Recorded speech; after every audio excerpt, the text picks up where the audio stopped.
Welcome to Azeroth United, a weekly podcast about World of Warcraft. My name is Denethar, and I am your host. Welcome, everyone. Thank you so much for joining us. It's Saturday night in Azeroth, and we have a great show lined up for you today. We're going to be talking about patch 11.1.5 that's made its way onto the PTR. We've got the race to World First. We've got the remaining boss overviews. Lots to talk about, so pull up a chair, sit back, relax, and enjoy. And as always, if you have any questions or comments about the podcast, or if you have a particular topic that you'd like to hear discussed, please email us at azerothunitedpod@gmail.com. Also, if you're enjoying the show, please consider leaving us a 5-star rating and review on Apple Podcasts or Spotify. It really helps out the distribution, so if you are so inclined, we'd be very grateful. If you're watching this on YouTube, you can help us out by giving us a like and a subscribe. I would like to take a moment very quickly here to thank our patrons. These are people who give their IRL money to help out the production of the show.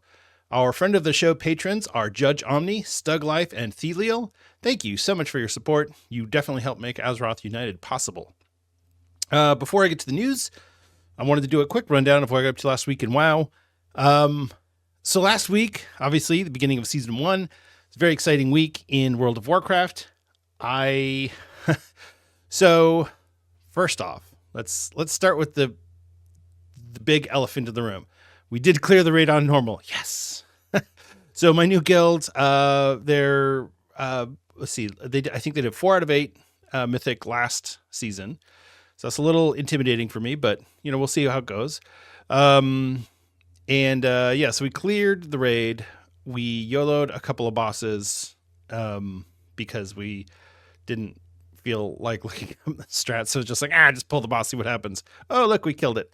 I think we took 2 or 3 attempts on Gallywix and it was done. I was like, okay. So the raid is pretty easy on normal. Mugsy is a little tough. Rick Reverb is a little tough. You got to get used to it. Same thing with Stick Spunk Junker. But aside from that, the raid is actually, it's really fun. It's very enjoyable in terms of the aesthetic, the boss fights, the ambiance, the whole thing is great. I really had a good time in the raid.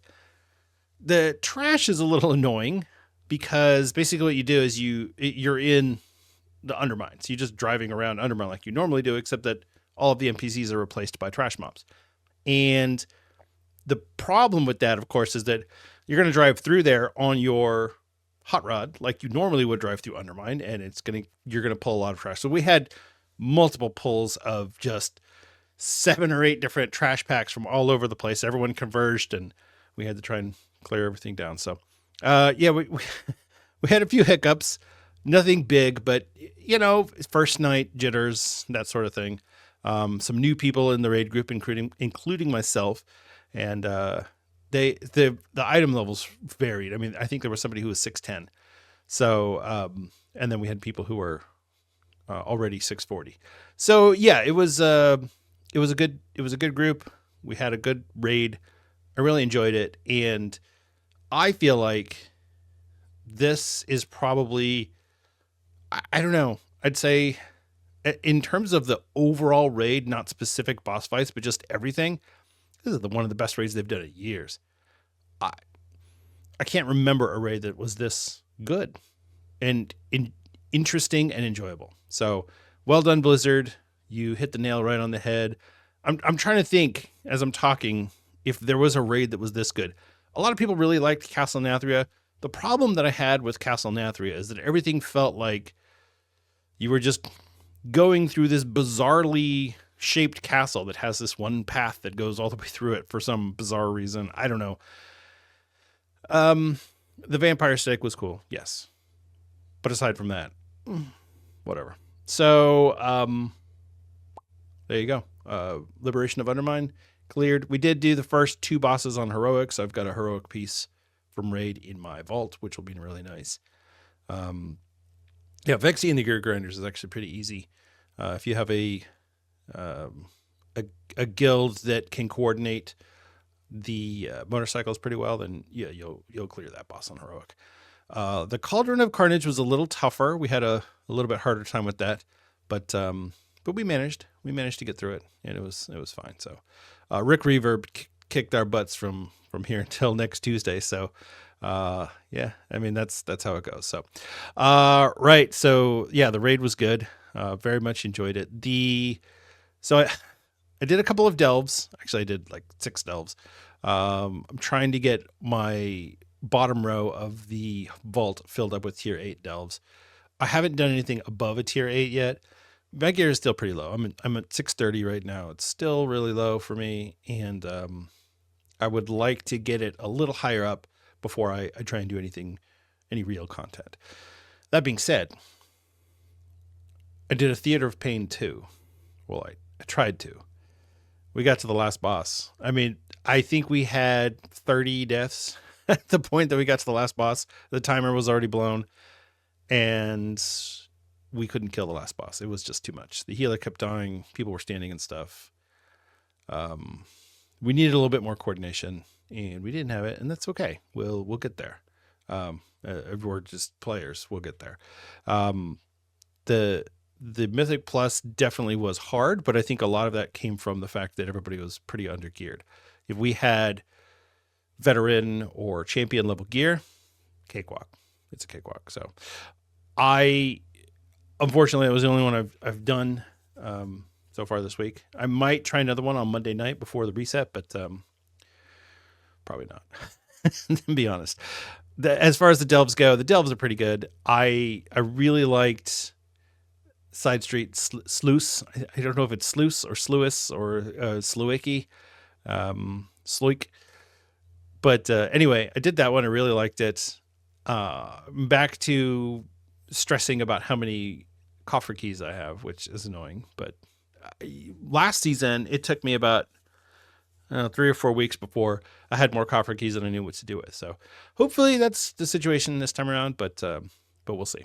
So yeah, aside from that, not much else in game. I've been still just trying to work on rep and get all that stuff going. The thing with Undermine, it feels so good to just drive around. You drive around, you go to the different parts of the city. It feels like a real city. I don't understand how Blizzard did. It's not that big. You go from one end of the other Undermine to the other. It's not that big.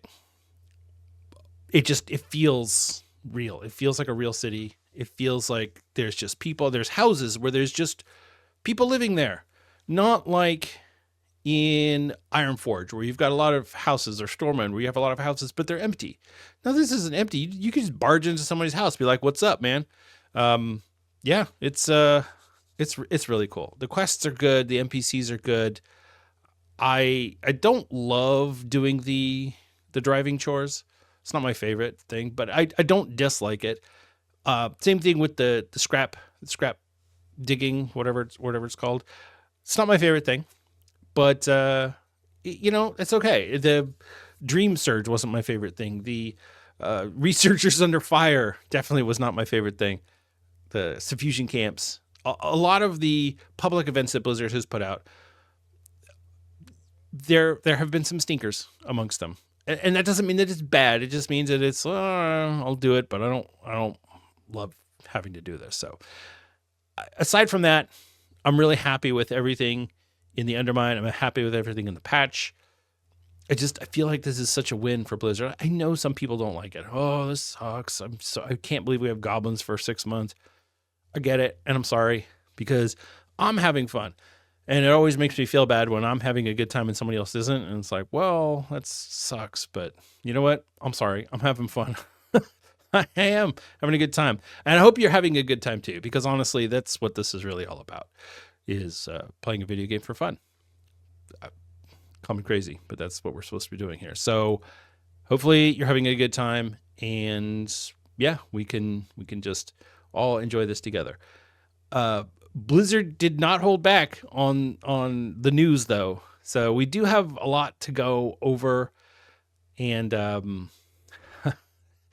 well, I take that back. There's news, but most of it we're going to cover with the main topic of the week, which is going to be the Race to World First, and we'll go over the patch 11.1.5. So anyway, yeah, that's enough of all that. So, yeah, let's just get into the news, and then we'll go from there. All right.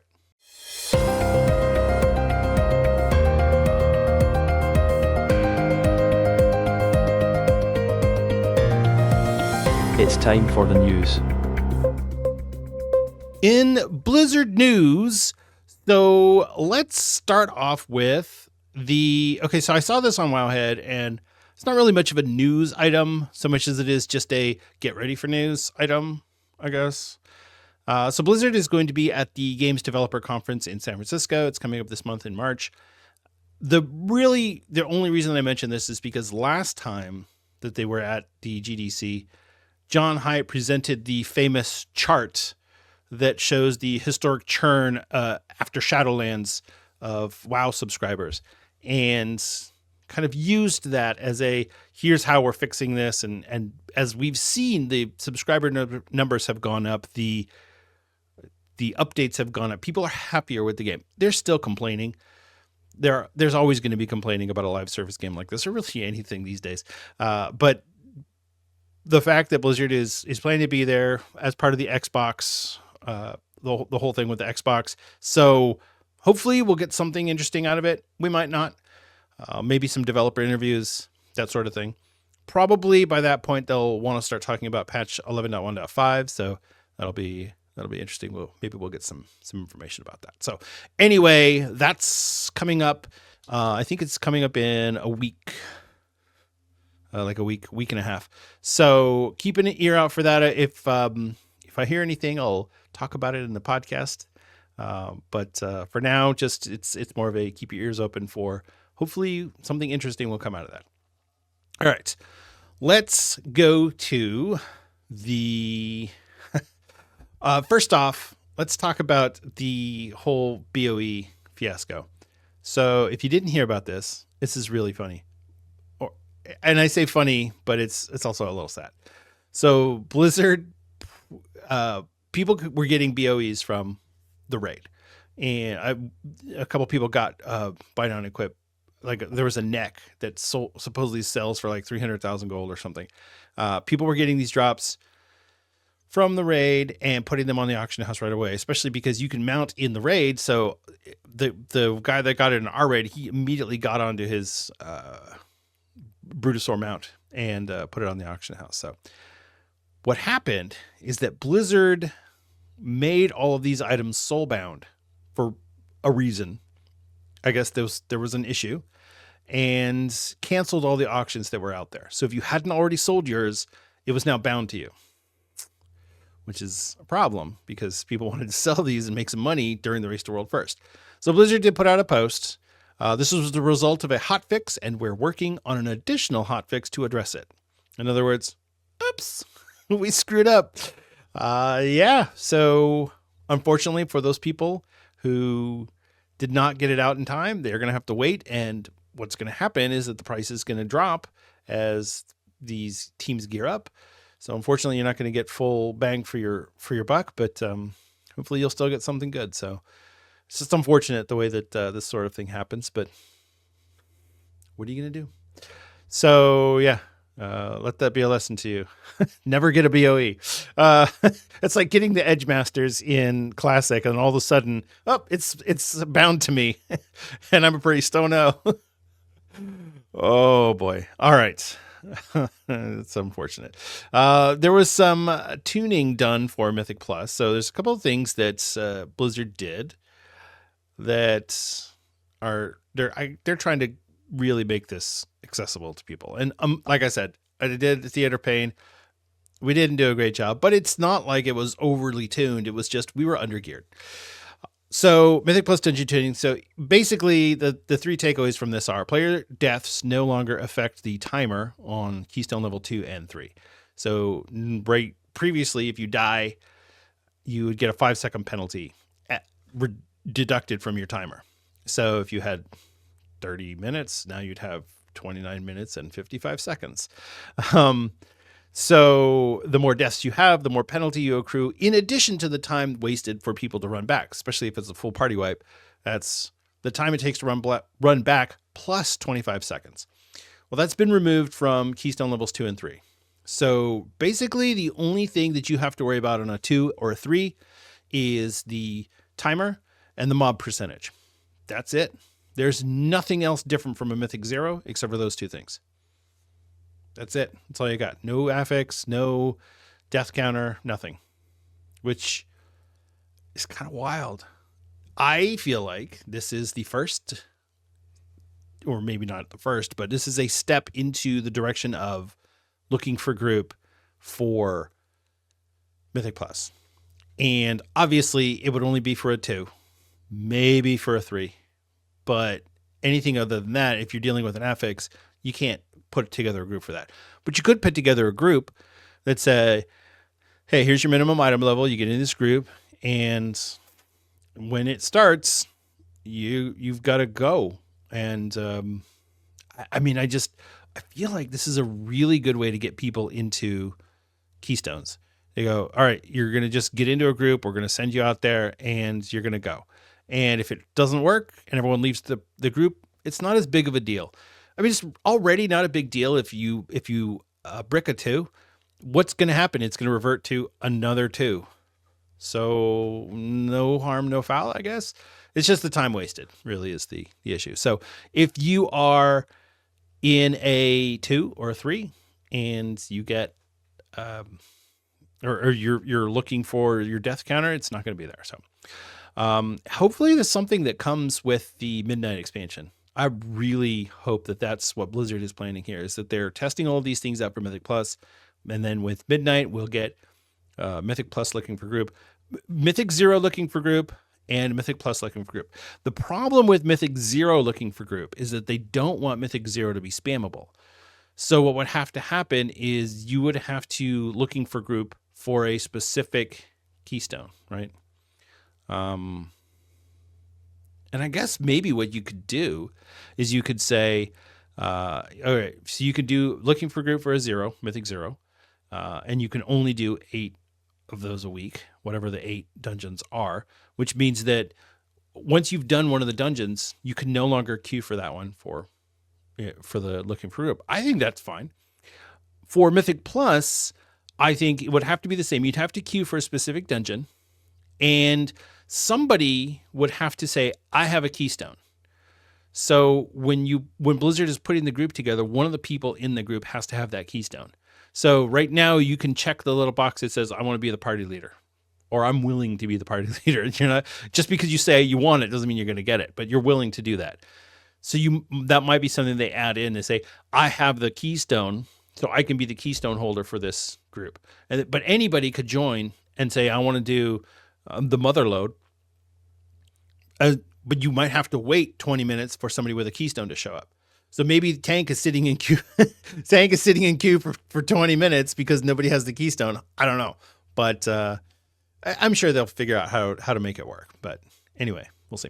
All right, moving on from that, we also had a ratings recalculation for the timer. So basically, their timers were off, or the calculation for the timing was off on some of the keystones. So people were getting rating that they shouldn't have gotten, and so Blizzard adjusted it.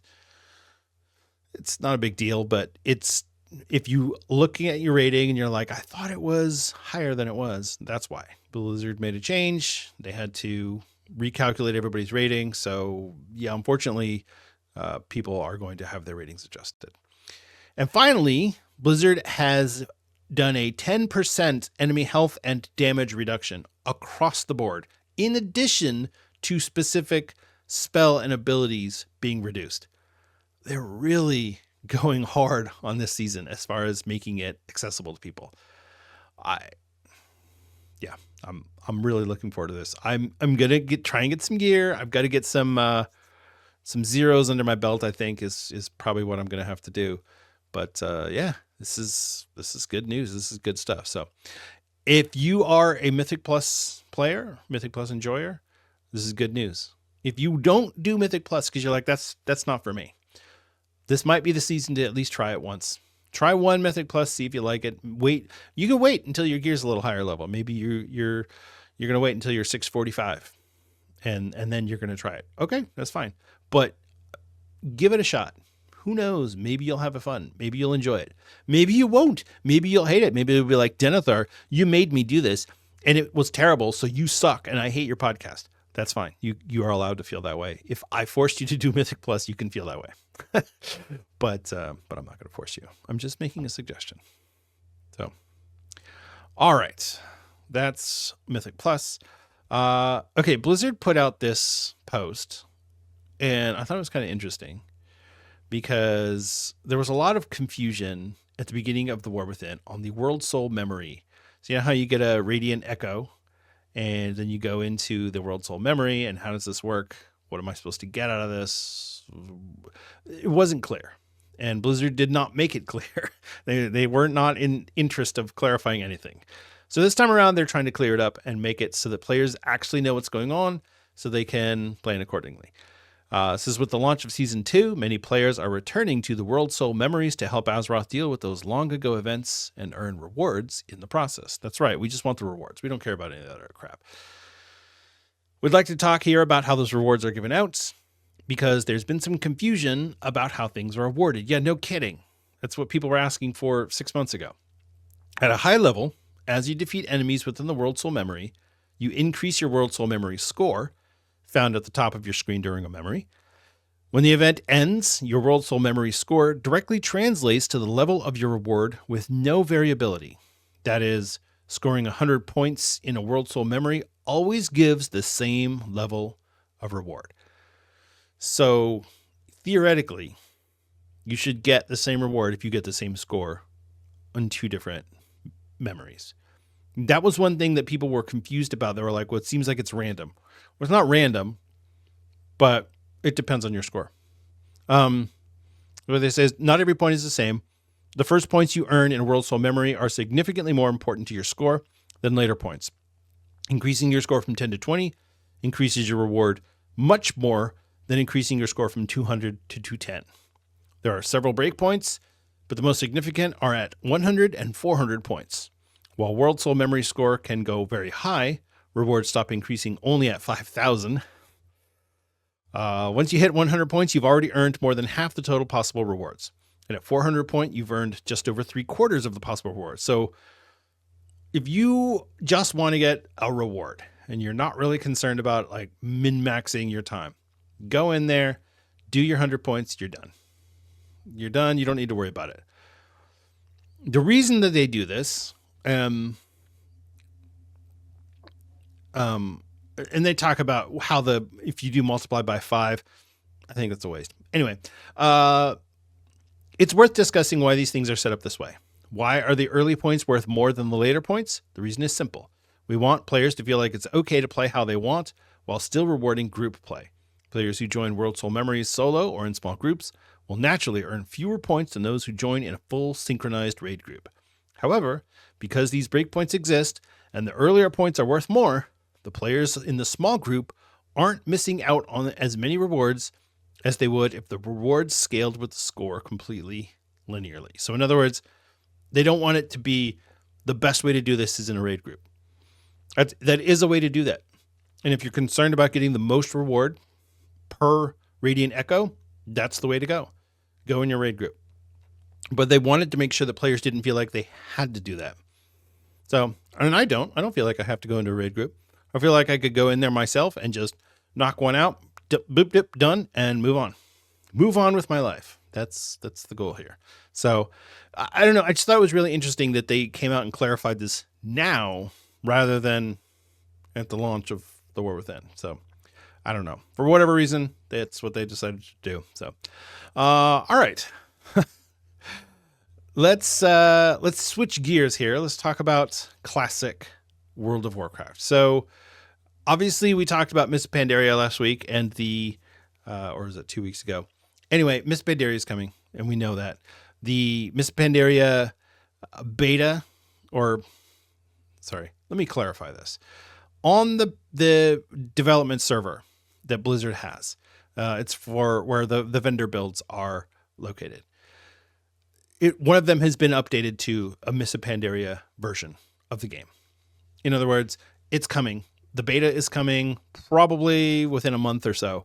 I'd say we'll get Miss Pandaria, which is really exciting because I can't wait to get in there and try that out. I'll have to sign up for the beta. So hopefully that comes our way pretty soon. The other thing that Blizzard announced was the Season of Discovery launch of not Season of Discovery, 20th anniversary classic realms. The phase 3, which includes Blackwing Lair, will launch on March 20th. So not this week, but the next week on Thursday. So yeah, that's exactly when I had anticipated that it was going to be, March 20th. And I would expect that we will have Zul'Grub within 4 weeks. So we go maybe April 10th for Zul'Grub, somewhere around there. They want to accelerate this 20th anniversary Classic Realms. And so having a 4-week span that gives Blackwing Lair some time to shine, then you bring in Zul'Grub so players can catch up and do all their catch-up gear and all that stuff. So, yeah. Once you hit Zul'Grub, it really... Classic changes at ZG. Because now you have a puggable raid, fully puggable raid, and it's kind of the end of the really simple stuff. After that, you're going to get the Green Dragons, you're going to get Anchorage, you're going to get Naxxramas. Yeah, there's not, I don't know. I don't like the back half of Classic. And this is something that I've done a few times now with Classic is I'll play through Blackwing Lair, Zul'Grub, and then I quit because it's like, well, I'm bored now because I don't want to do the AQ grind. Grinding all of the nature resist gear, trying to fight for the Green Dragons to get it's not fun for me. I don't enjoy that. And I know a lot of people are really frustrated with the state of Classic right now because Black Lotus is so expensive because everybody's out there min-maxing. You got to parse. And so that means you're going to buy flasks for Won't Core. And so the server is full of bots. And so people are buying gold. So the server is full of bots so that they can buy that. I mean, the whole thing is just a giant circular mess of the economy is just wrecked. One of the reasons why people love a fresh server is because it gives them the opportunity to make money. That's really what it is. And yeah, part of it is that, like I said, the beginning part of vanilla endgame is a lot more exciting than the back half of it. But, whatever. I mean, it's fine. I'm not playing on Anniversary. My mage is stuck at level 23, and that's probably where he'll end up. I don't really anticipate going back there. I might jump on every once in a while, but for the most part, I think I'm done with Anniversary. So, okay. Let's move on to this week in World of Warcraft. We have The War Within Season 2, Week 2. Woohoo! It's very exciting. The Mythic Plus affixes for the week are Pulsar at +4, which still feels illegal. Orbs spawn around players and orbit them at a fixed distance. Other players must soak the orbs. I still haven't done this one. I didn't get to do this on the PTR. I saw it, but I didn't get to do it. So, yeah. It says, soaking the orbs gives a stacking leech and mastery buff. If the orbs are not soaked, the enemies get a stacking 10% increased damage and 20% reduced damage buff taken. So this is what we talked about last time when I went over all the affixes. Just soak the orbs. It's not hard. There's 5 orbs, 5 players. Soak somebody else's orb. That sounds dirty. and you're good. You're fine. And then the +7 affix is Fortified. Non-bosses have 20% more health and deal 20% more damage. You know it. You love it. You love to see it. Fortified. And then, of course, at 10, you're going to get Tyrannical. And at 12, you'll get Guile and you'll get rid of Pulsar. So that's the Mythic Plus for the week. Pretty straightforward. No fuss, no muss. The events for this week. So the bonus event is Miss Pandaria Time Walking. You're going to get the Sign of the Mists buff, which will increase Miss Pandaria reputation gains from combat and quest by 50%. You'll get the quest A Shrouded Path Through Time from Archivist for Thrune in Dornogal to defeat 5 time-walking dungeons, and you will get a piece of champion raid gear from the Liberation of Undermine raid.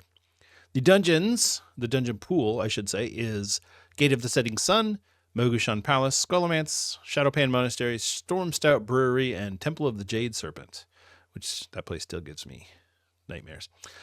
I don't know why. Maybe it's because I played a druid healer back then. Man, sorry. That's just old memories. The PvP brawl for the week is the Temple of Hot Mogu Enter the Temple of Katmogu for this fast-paced match with a whole new twist. Players will be able to throw the Orb of Power to a friendly player in a game of hot potato.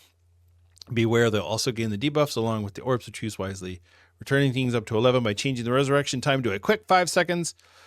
Yeah. I mean, this one's fine. I don't really like super fast games.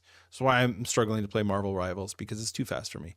I'm getting old. That's just really what it boils down to. I'm getting old. When you zone into the brawl, you'll get the quest Something Different to win a PvP brawl, and you'll be rewarded with Conquest, Honor, and Marks of Honor.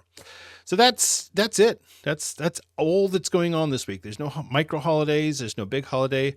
Yeah, there's not a lot going on in the world of the old World of Warcraft here. We do have coming up, we've got next week will be the Ungoro Madness, and then we'll get the Trial of Style. But this week, nothing. The Kalimdor Cup ends on March 10th. So if you are listening to this on Monday when it is released, you will have 1 day left to do the Kalimdor Cup. Otherwise, that's it. There's nothing going on this week. So, all right. That's quite enough of all that stuff. Let's get into the main topic. We're going to talk about patch 11.1.5, and then we're going to get into the Race to World First. It's time for the main topic of the week.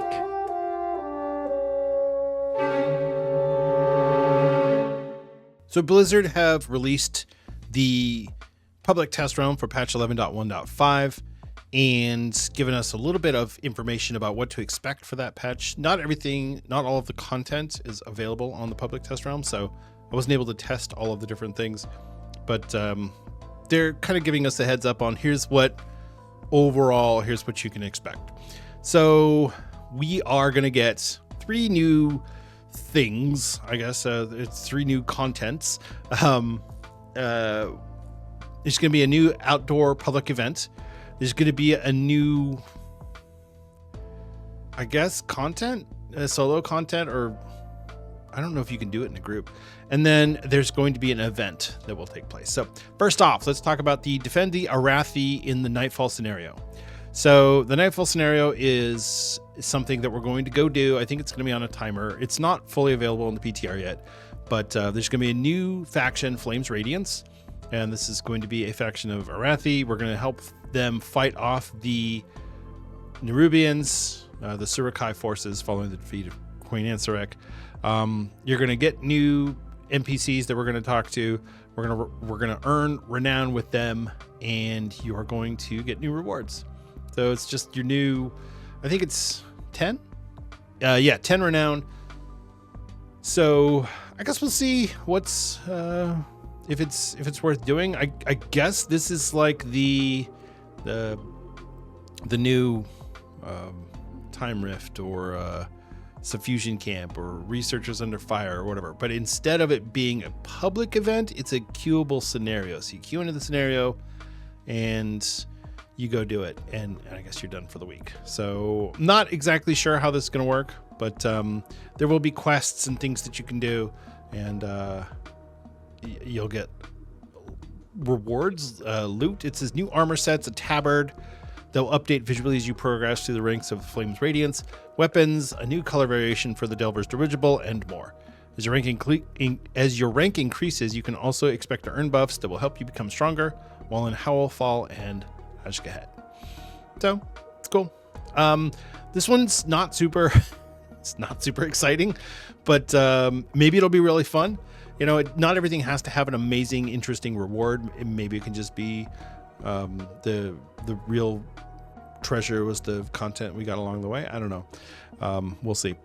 The one thing that I saw about this is that one of the rewards, the cosmetic rewards, is going to be, so there's all of the Arathi themed quest gear that you can get. There's the plate one that's classic that everyone loves that looks like a paladin set.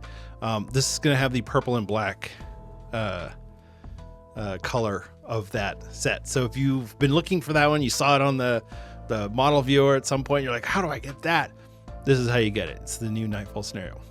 Now, From a story standpoint, this is very interesting because there's the whole concept of Renalash, which is the fight of the light against the void that the Arathi have been talking about. That's what they're looking for. That's why they're in Khazalgar to begin with, or under Khazalgar, is because they were going somewhere to look for Renalash, and somehow they got teleported there. Their entire armada got teleported there. Now, this armada is not the entirety of the Arathi people. This was their expeditionary force, but it was a very large expeditionary force, which we can see by the number of people that are in Hallowfall. And they talk about how many people died to the Nerubians when Beledar went dark for the first time. So if we are looking for some story beats, I think we're going to get some here that will give us some indication of what's going to come.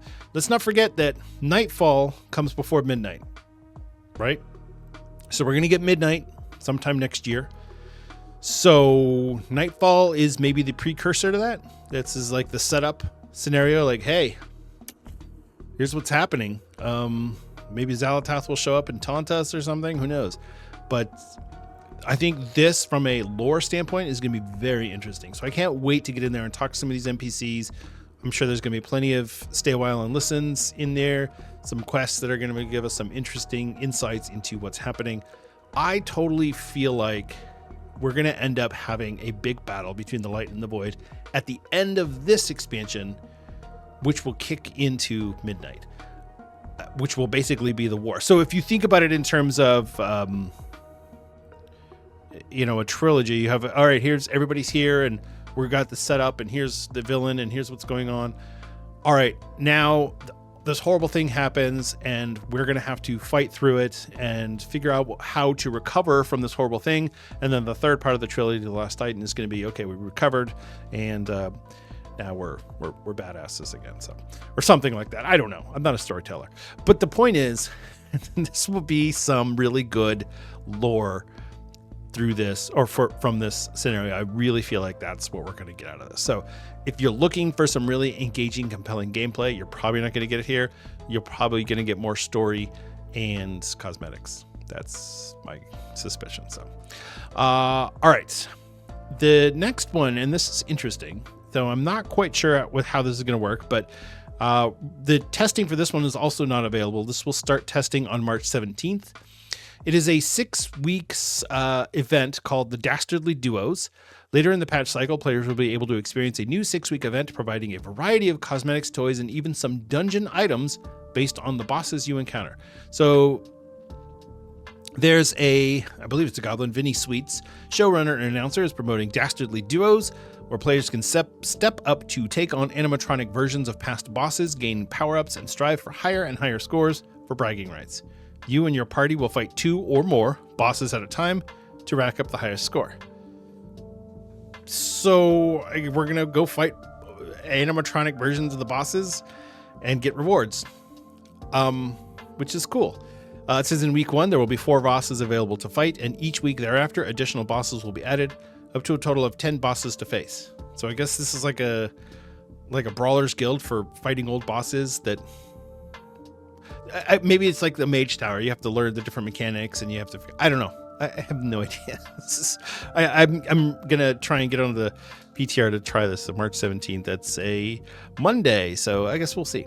Yeah, and it's a 6-week event, so hopefully you get something really cool out of it, and maybe just like a free T-shirt or something. I was there.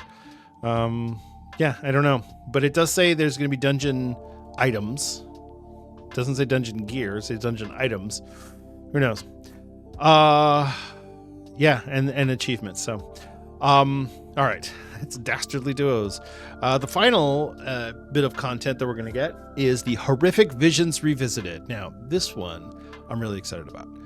I played at the tail end of Battle for Azeroth. I didn't really do a whole bunch in there, and unfortunately, by the time I got in there, we were well into season 4, and I didn't have the time or energy to level up my cloak and get all my corruptions and do all that stuff. I did some, but not a whole bunch.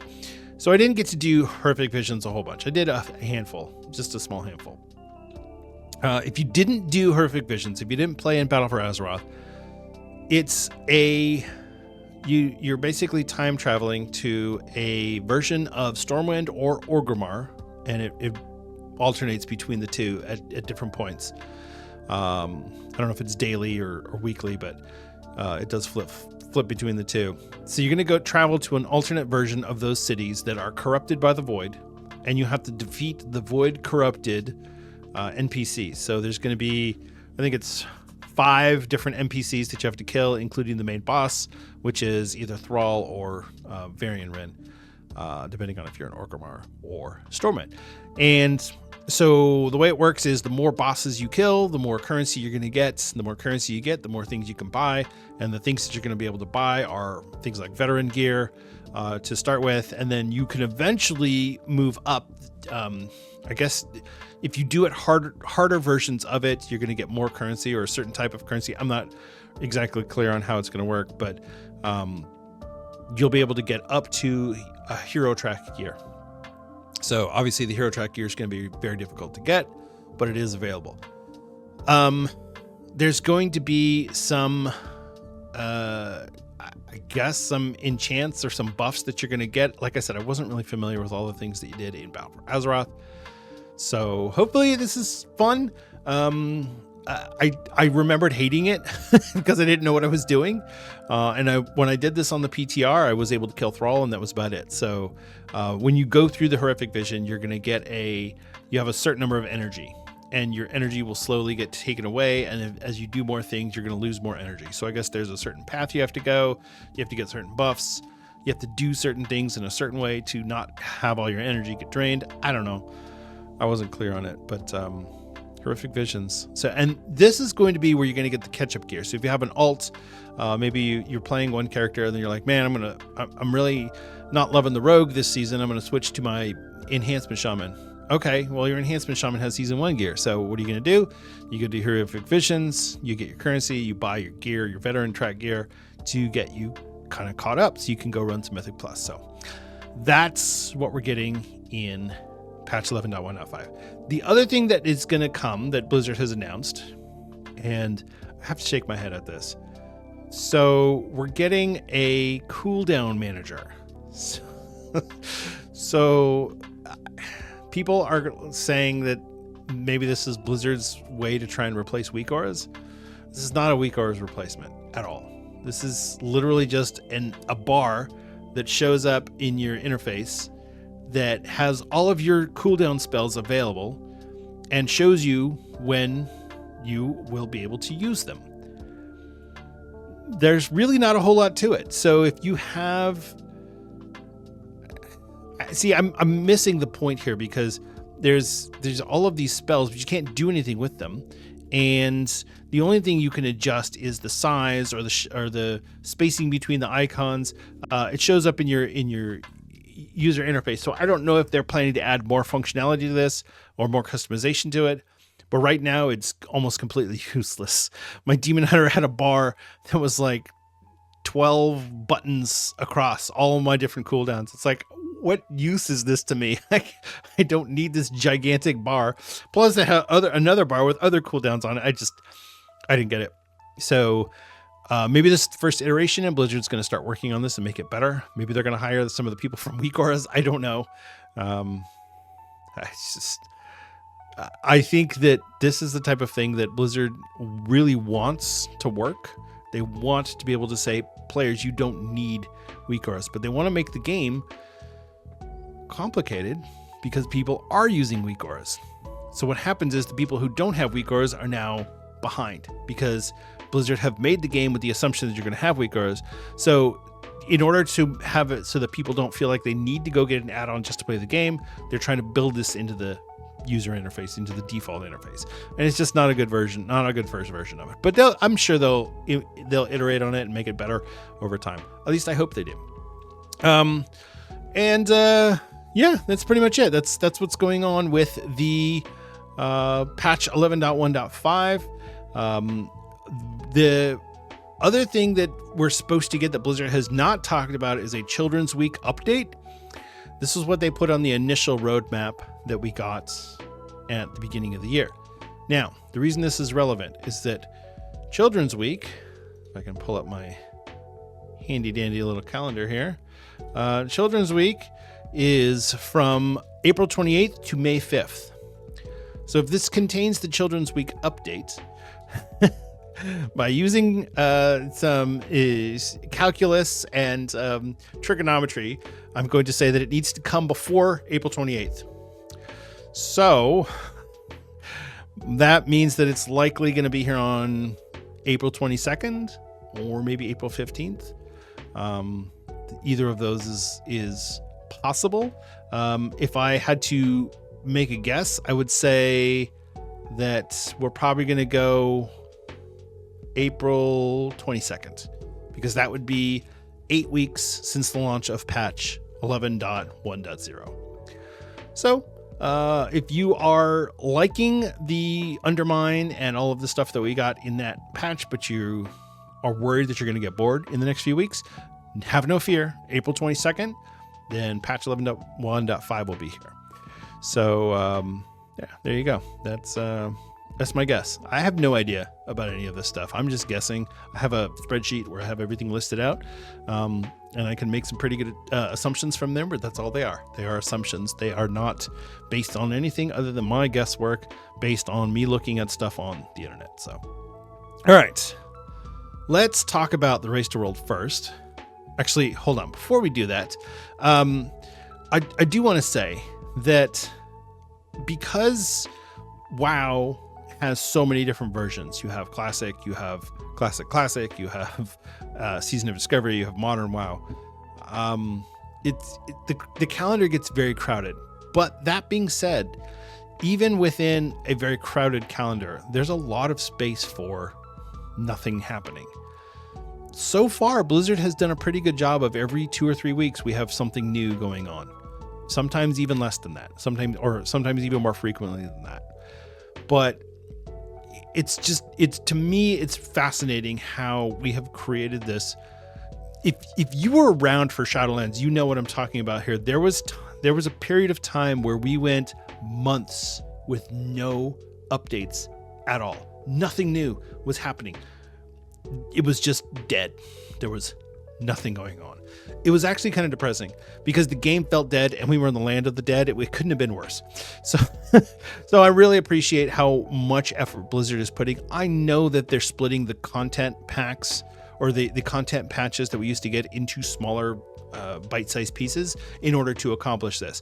I think it's better for the game though, because if we got all of this stuff in patch 11.1 and then there was nothing until August, people are not going to be thrilled with that. So instead, we'll get something in April, we'll get something somewhere around June, and then we'll get something in August, patch 11.2 ish. I don't know the exact dates. I'm just guessing based on, like I said, my own investigation and the internet. So anyway, I say good job, Blizz, and keep it up. All right, let's talk about the Race to World first.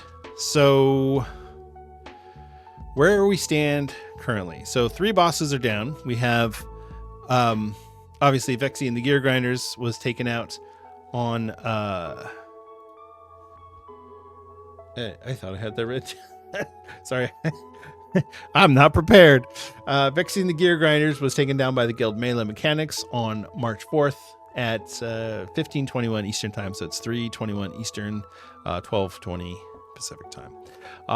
And then you have the Cauldron of Carnage, which was taken down by the Guild Bound.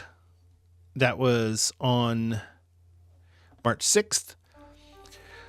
And then Instant Dollars took down Rick Reverb on March 7th, which was yesterday. So interesting thing about that is that when Instant Dollars killed Rick Reverb, Liquid was just a few hours behind them. I believe it was like 3 hours. Let's see. Instant Dollars killed Rick Reverb at 10 o'clock on March 27th. And then Liquid killed Rick Reverb on March 8th at 1 a.m.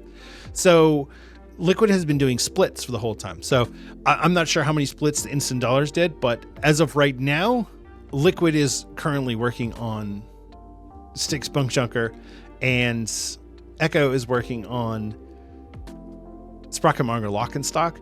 So they're going 2 different routes. I don't know which one's better or worse, but we'll see. Liquid is at 18%, and they've done, 41 pulls. So the Race to World First is moving along. Here's the problem with the race. I love the Race to World First. It's so interesting. It's so exciting. Doing splits the first week because you don't have a heroic week, it sucks. It does, because the guilds spend 3 or 4 days not doing mythic content, which is not exciting. But we're getting there now. We're moving into the exciting part. We've got 2 guilds, or 3 guilds actually, because Instant Dollars is right up there with the others, working on 2 different bosses. It's very interesting to see how this is going. So how is it going to turn out? Who knows? Nobody knows at this point. If Echo can get some traction going, they might be able to pull ahead. Because if they're able to get Sprockenmonger Lock and Stock down before Liquid can get Styx Bunkjunker down, these names are so funny, then they can just follow what Liquid is doing strategy wise and maybe grab the lead. So who knows? We'll see how it goes. There's a lot of nuance to the Race to World First that I honestly don't understand. I just enjoy watching it and having a good time. So all right, we're going to talk about the final 3 bosses of the raid. Like I said, I did clear the entire raid this week, so I was able to get a first-hand experience with all 3 of these bosses, but particularly with Gallywix, which we didn't really have a whole lot of information on. We had the journal, the in-game journal guide for the Gallywix fight, and that was it. I've seen the fight now, and I will say that it's pretty chaotic, but I don't feel like it was that hard of a fight. So, all right, let's start with the one-armed bandit. We'll get to the Gallywix in a minute here. The one-armed bandit is a gigantic slot machine that is inside of the hotel. So what happens is, after you kill the first 5 bosses, clearing around the areas around the Undermine, then you actually go into the Galagio Hotel. You have to work your way through the trash. There's bouncers and things you have to kill. And then you'll get to the first boss inside, which is the 6th boss overall, the one-armed bandit. This fight is hilarious because it's a giant slot machine, and you have to put you have to give it basically the slot machine results, and every time you do one, you're going to get a different debuff that's going to go out. You have to do all 6 of these symbols, and you have to do them all in sequence. You can't do the same one twice, right? So it sounds a little weird. I'll explain it. So what's going to happen is the boss is going to spawn ads. Those ads are going to have a symbol over their head. 3 ads, so 3 different symbols. Amongst those symbols, you're going to have a flame symbol, a coin symbol, a bomb, and a shock, or like a lightning bolt. So you need to combine the different symbols. So like a flame and a coin symbol is going to be one, and that's going to do raid damage. Or a shock and a bomb symbol, and that's going to summon a pylon that's going to summon more ads. Things like that. You have to do all 6 of the combos, and you can't repeat any of them. So if you do flame and coin, and then shock and bomb, and then flame and coin again, you wipe. So that's not fun. Thankfully, though, there is a little miniatures behind the boss that have each of the different symbols that have not been used yet up. So the raid leader should be able to call, hey, use coin and bomb, or use shock and flame, or whatever. And like I said, each one has a different debuff that it spawns out. It's not really a big deal on normal. On heroic, there's gonna be a lot of damage, a lot of raid-wide damage. So you might even want to have more healers than normal for a fight like this. So, but it just depends. When you use any of the shock coins or shock symbols on the boss. So shock and flame, shock and bomb, shock and coin. He's going to summon a pylon. That pylon will attack you and sends out waves of fire and does different things. It's annoying to have to deal with. So when he does his tank buster move, which is called the big hit, it's the whole casino theming thing. When he does his tank buster, he puts a shocking field down, and the shocking field will cause damage. So what you have to do is you have to use the pylons that get summoned during the shock symbol, and it will get rid of these shocking fields on the ground. The whole thing is so confusing. I was playing my Demon Hunter and I was so happy that I didn't have to play a tank this time around. Yeah, it's pretty chaotic. As long as the raid leader knows what's going on, you're fine. They will call out which symbols you're going to have to use, and that should be pretty straightforward. The only other thing that you have to worry about in the fight is that he sends out a giant coin, or a casino chip, I guess it is. He sends out 2 of them, and there will be a line on the ground that shows you exactly where the chip is going to go. So you can move out of the way of it, and that's fine. But if you stand right near it, but not close enough to get hit, but close enough that you're like right on that line, you get a buff. It's like a haste buff. So you're going to want to get that if you can. It is what it is. But then what's going to happen is the coin's going to go across the room and then it's going to fall over. And if that coin falls over, it's going to give the boss a damage buff. So what you want to do is you want to go to the coin, pick it up, and either roll it back to the boss or just throw it into the wall. If you throw it into the wall, it goes away and you don't have to deal with it anymore. If it goes back to the boss, then you give people a chance to get that buff again. Depends on how edgy you want to be, because if you hit people, I believe it stuns them if they get hit by a chip. So, and it does a lot of damage. So, whatever.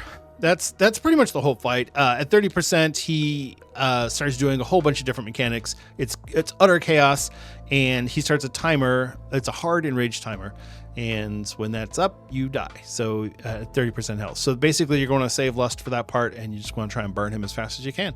That's the whole fight. That is the whole fight. It's actually kind of fun. But like I said, I wasn't the one trying to figure out which symbols we had to do in which order. So, whatever. Okay. Mugsy, Heads of Security. So this is the 2-headed ogre.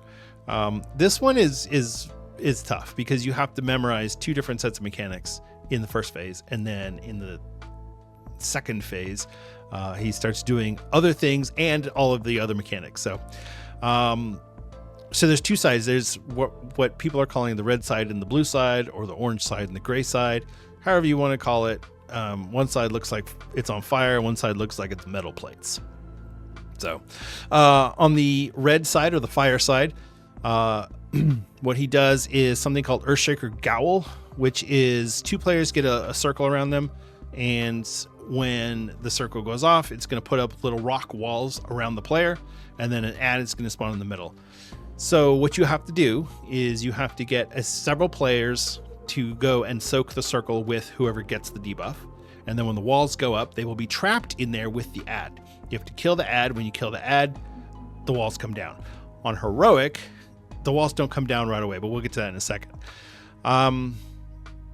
It's easy. It's an easy mechanic. Go in there, kill the ad, done.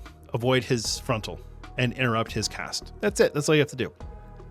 Okay, so then the boss, anyone who's not inside of the rock wall, will get targeted with Frost Shatter Boots. So this makes you move slippery. Think like the Senarth fight in Vault of the Incarnates, or the ice skating rink of the 20th anniversary celebration. Anything like that. You're going to slip and slide around. Makes it hard. It's slower to start, harder to stop, things like that.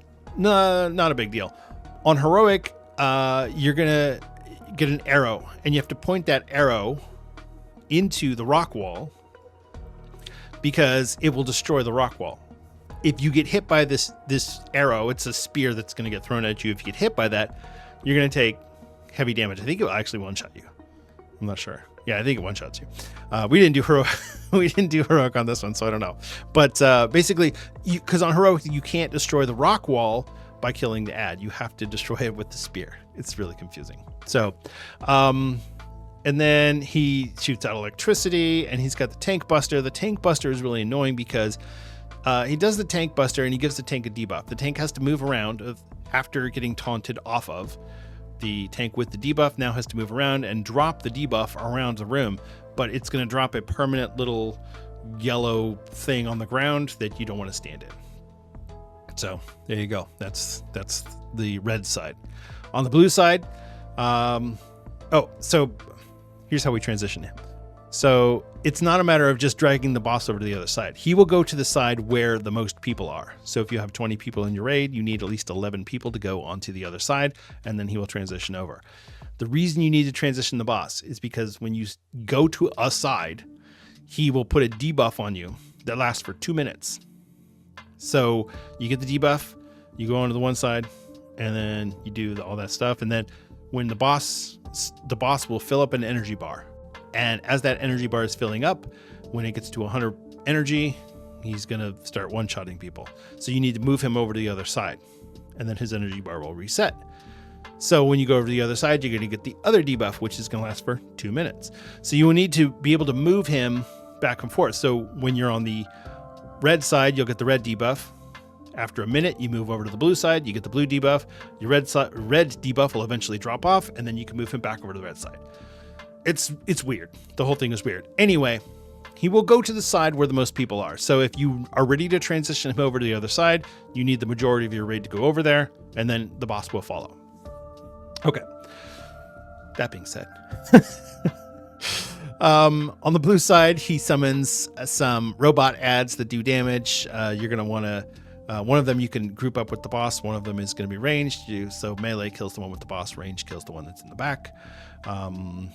He's going to summon some mines that are going to track the players. So they're going to, like crawler mines, they're going to chase the players around.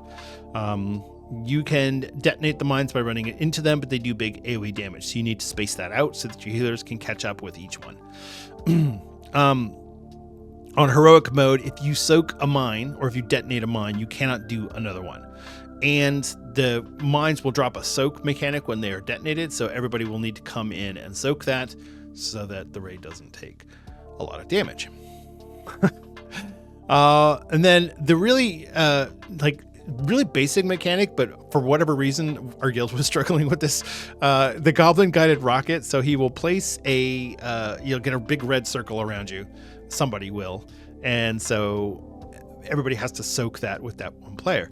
And so after you've soaked it, it will leave fire on the ground. It's just going to stay there. And so if you put them in random places all around the room, you'll have the room filled with fire. So what we were trying to do is put it over on the side so that you can soak it over by the wall to leave the middle of the room clear, which is fine. The problem with that is that you start breaking off the room because it's hard to position. Anyway, it's fine.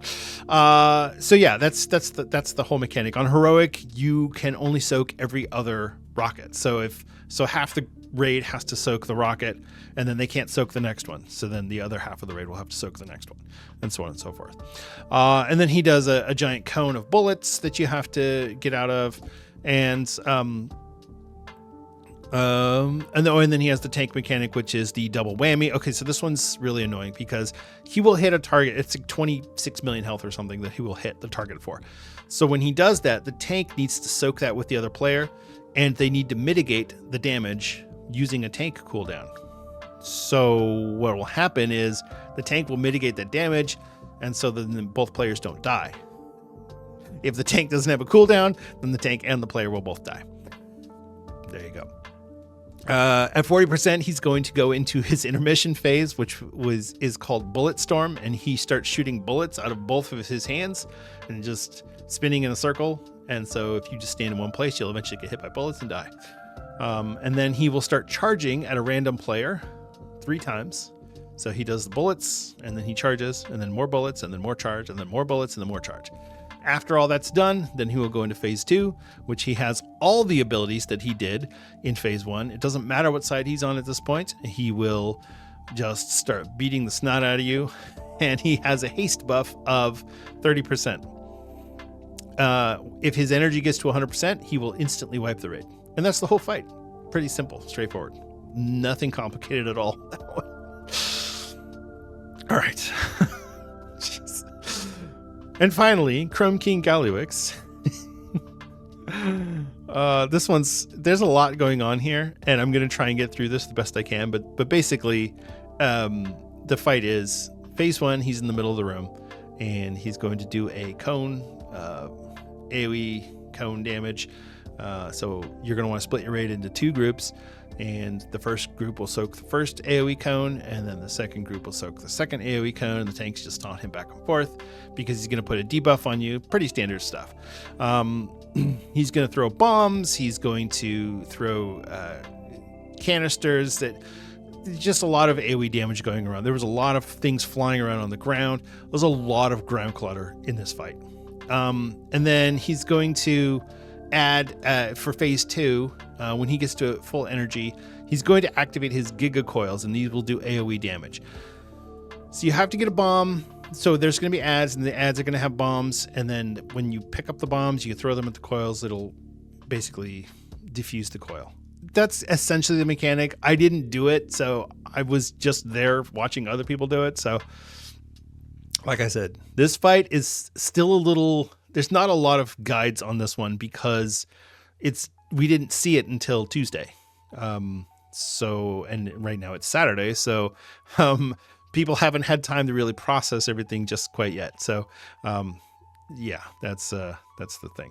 But yeah, there's more AoE damage that you have to stack on, and usually deadly boss mods or big wigs or weak auras will tell you when you need to stack, and that's about it. 50% health, you get your intermission, and he puts up a shield, and you have to dodge all of the lightning, and then he will continue on with his regular attacks. He gets more abilities that he's going to, more tank busters and more things that he's going to do. There's just a lot of AoE damage you have to move out of the way from. We burned through it on normal without much trouble. On heroic, this is apparently a pain in the butt. So that's the fight. I mean, he gets his armor buffed up, and he's just, because he starts moving around the room. I mean, I don't know. This fight, hopefully by the time you are listening to this and you're going, what in the heck is this guy talking about? There'll be a video or a guide or something that you can watch. This fight does not explain very well because there's just so much going on. But the things that are going on, at least on normal, were not overly punitive. If you got hit by a thing on the little ground circle, it sucked, but you just pop the potion and you move on. Probably on heroic, those things will one-shot you. So, yeah, so Gallywix, and then after we killed Gallywix, I think we did 3 attempts on him. The first 2 was figuring out a couple of the different mechanics, the coils and the tank soaks. And after we did that, the next attempt we killed him. So yeah, that's the whole fight. Oh yeah, it's trying to explain some of these fights is it's a challenge, but yeah, we're gonna clear it again on normal next week, and hopefully you get a chance to get into the raid this week. If not, I'm sure there's going to be pugs going around, so maybe you can jump into a pug or whatever. I would definitely check it out. If you are just, I don't want to do the raid, I have no interest in doing the raid, but I want to do the last boss because I got this quest to kill Gallywix, you're in luck because story mode is available starting on March 11th. I mean, you're sort of in luck because it's story mode, so it kind of stinks, but you will be able to kill Gallywix. You'll be able to at least see the fight on a basic level, and that'll be fine. So there you go. That's Liberation of Undermine. We are done going through all the bosses. The race to World First is continuing on. Hopefully we will get some updates next week. I don't know that we're going to get a kill before the next podcast episode is recorded, but if we do, then we do, and we'll talk about it then. So yeah, that's it. So I think that's our show for today. Thank you so much for listening and for watching. I really do appreciate it. It is always a pleasure and a privilege for me to get on this microphone and speak to you. If you want to get a hold of me directly, you can reach me on Blue Sky or Twitter. I'm generally checking Blue Sky more these days. I don't have any interest in going on Twitter. So Blue Sky it is. So Blue Sky or Twitter, if you really want to, I will check it. Or you can check me streaming. I have been streaming my guild's raids, although I've been having technical difficulties with the stream, so it is what it is. But I'm streaming the raids on Twitch and then duplicating that stream onto YouTube. So it'll be on both of those platforms. I am at Denethar01 on both of those platforms. I am at Denethar on Twitch and Twitter and Blue Sky. Sorry, I forgot to mention that. All of the links for the show and for my personal links and everything will be available in the show notes. And you can check out the link tree if you want to have any links that you are curious about. The Discord, the Patreon server, those will all be in the link tree. Go ahead and check out the Discord server. There's a lot of conversations going on there. And I'm planning on doing some... So I set this up a couple days ago. And I haven't quite figured out how I want to do it. But I'm planning to do some town hall style episodes where I get on with a bunch of people on Discord and just talk about whatever the topic is. Whether it's delves or... lore and story for World of Warcraft or the future of WoW or whatever topic we happen to get into that particular day. So those will be coming soon. In addition, I've got some other things that I'm working on the pipeline. Nothing to announce yet, but things are going on in the background. So yeah, and so there you go. That's it. And like I said, that's our show for today. So thank you again for listening. Remember to be good to each other out there. That's a real person on the other side of that keyboard, and maybe they like story mode. Maybe they really want to do story mode and they can't wait for it to come out, and that's fine. You don't have to insult them or make fun of them for that. You just let them enjoy it. It's fine. It's all good. You go do your normal raid or your heroic raid and call it good. All right. Take care. I love you all, and I'll see you in Azeroth.